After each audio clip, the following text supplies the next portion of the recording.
অসমবাসী ৰাইজ আমি আজি কিয় ইয়াত উপস্থিত হৈছো বুলি অসমবাসীক ক'ব নালাগে।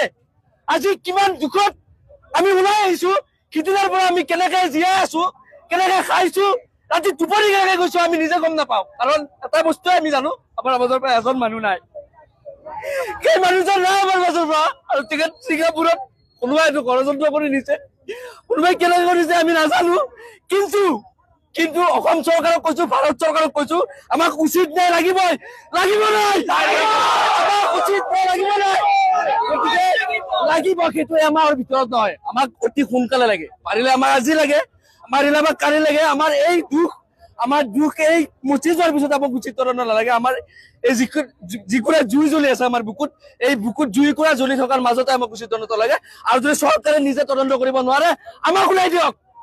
আমাৰ ৰাইজৰ হাতত সেই বেপাৰী মহন্তক ওলাই দিয়ক, সেই নিজৰ স্বাৰ্থৰ কাৰণে জুবিন গাৰ্গ ইউজ কৰা সেই সিদ্ধাৰ্থক আমাৰ মাজত উলিয়াই দিয়ক।